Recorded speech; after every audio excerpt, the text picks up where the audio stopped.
So last week we talked about the reasons that your first guitar should not just be a cheap guitar, cheaply made, that is. This week we'll get into how you choose that good first guitar.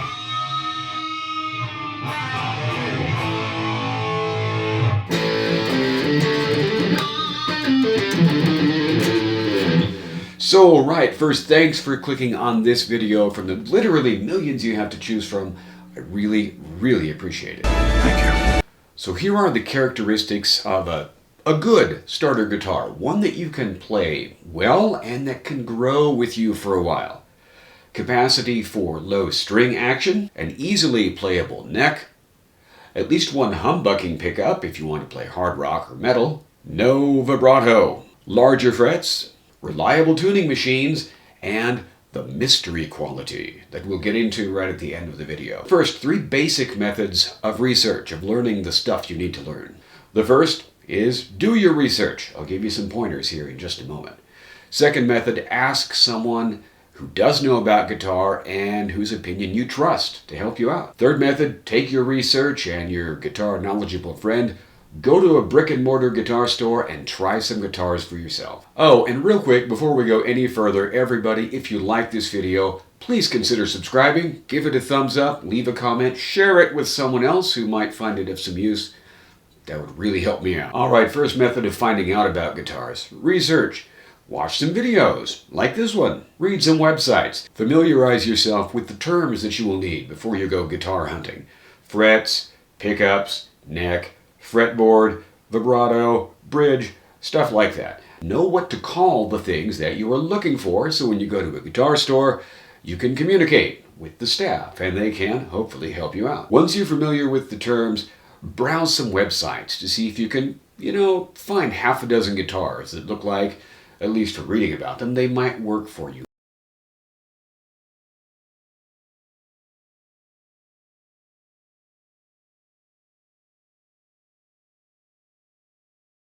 But be wary of the glowing descriptions you'll find on the websites because, the point of the websites, if you're looking at store websites, is to sell you guitars more than it is to actually help you. Same thing goes for guitar magazines. Some guitar magazines, once or twice a year, publish a beginner-friendly issue. All the guitars that you might need to look at to buy your first guitar, or your second, or whatever. Again, remember, those people are looking to sell magazines, okay? Far more than they're trying to help you out. And also, they're often looking to sell those specific guitars, having been paid by the manufacturers of those guitars to highlight them. Now, does this mean that you can't trust the magazines or the websites necessarily? Does it mean everything they say is a big old lie? No, it doesn't. But just remember that their priorities are different than yours. The same even goes when you hit a guitar store and you talk to the staff there. They might be very friendly, they might be very helpful, they might honestly be trying to help you choose the right guitar, but at the end of the day, their purpose is to sell you a guitar. Doesn't mean they're bad people, doesn't mean they're lying, but again, keep in mind their priorities are not exactly yours. Final thing to keep in mind while doing this research, beware of analysis paralysis. There's so much information out there, so much of it conflicting, that you can get caught in an endless cycle of just looking and reading and looking and reading and watching. At some point you've got to go, all right, I know the basics, it's time for me to stop thinking and start doing. Because the doing is what you want, right? You want to get that guitar so you can get started. Second method of finding out these things, as we mentioned, just find someone who knows about guitar and whose opinion you trust. Run your research by them, see what they say. And if they get a little too enthusiastic and start talking about pickup brands and the relative virtues of various types of vibratos and so forth, slow them down. Say, whoa, hey, I really just need the basics here, man. This is getting a little complicated, Rocco. Third method, we already said this. Go to a guitar store. Take your notes, including a list of, say, half dozen guitars that you think might work. Grab your knowledgeable friend. Go to the brick and mortar store and try out some guitars. If you're fortunate, the store will have at least a couple of the guitars on your list, but don't be too surprised if they don't have more than a couple, or if they don't even have one, actually, because different stores carry different brands of guitars.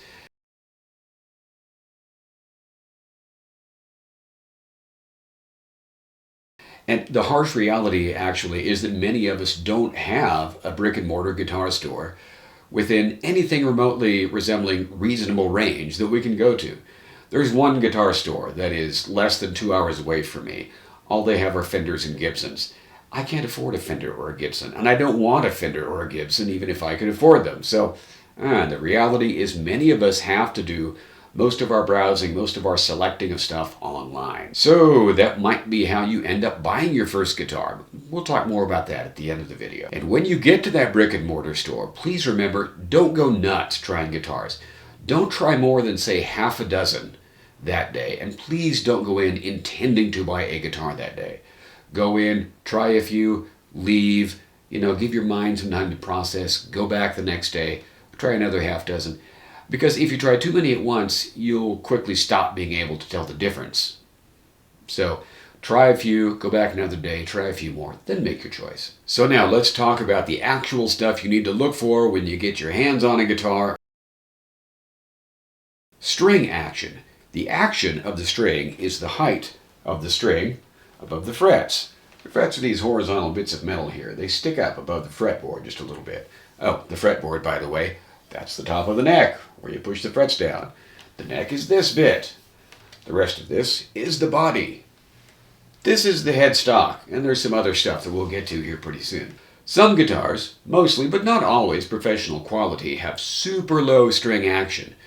There are lots of guitars that have comfortably low string action, and there are too many guitars that have really high string action. The conventional wisdom is that the height of the low E string, that's the thick one here, should be about 2 millimeters above that 12th fret, and the height of the high E, that's the thinnest one, should be just under 2 millimeters, let's say 1.7 above that 12th fret.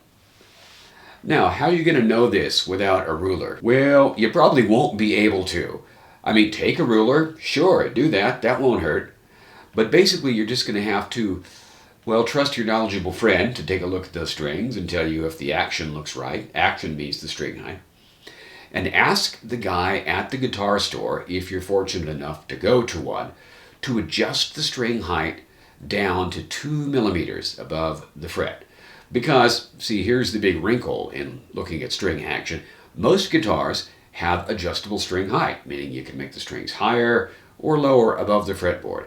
Ask the guy to adjust the guitar. If you can't get those strings down to 2 millimeters above the fret, if the lowest they can go is, say, 2.5 millimeters, even 2.25 millimeters, you don't want that guitar. Second quality you want to look for, a playable neck.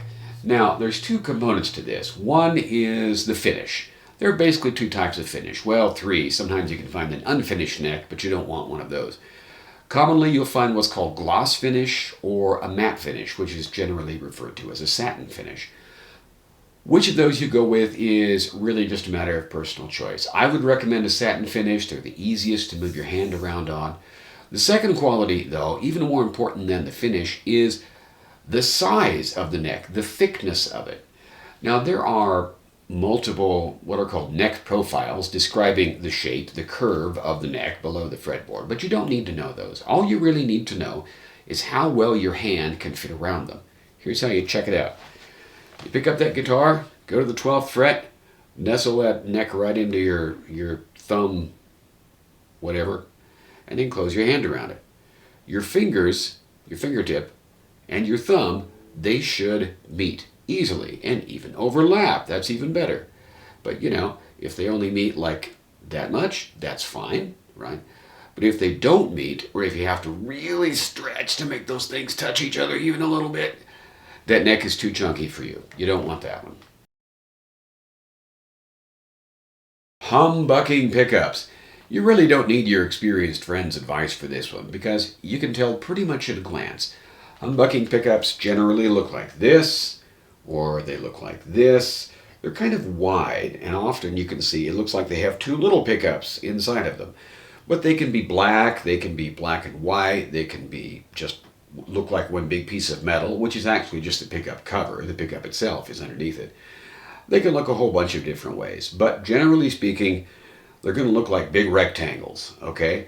And if you're going to play hard rock or metal, if that's what you want to do, then you really want at least this pickup down here. This is called the bridge. You really want at least this pickup to be a humbucker.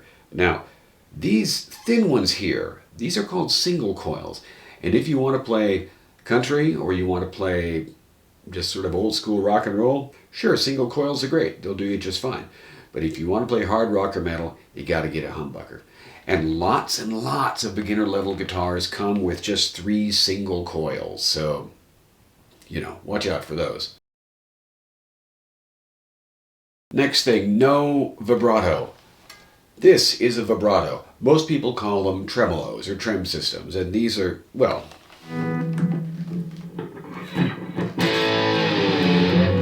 and so you do cool stuff like that.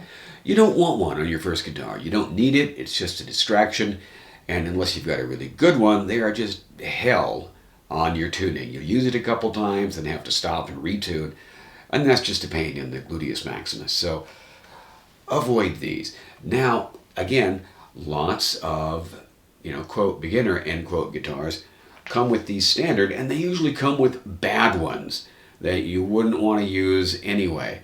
But you can block those off. In fact, I'll do a quick video, not right now, but in the near future, about how to block off one of those old-timey vibratos. If you find a guitar that seems perfect in every other respect, but has the misfortune of having a cheap-ass vibrato on it, I'll do a video about how you can make that thing irrelevant, and so not a temptation. Okay, larger frets. The frets are these bits of horizontal metal that go across the fretboard. Shredders, people who play really fast,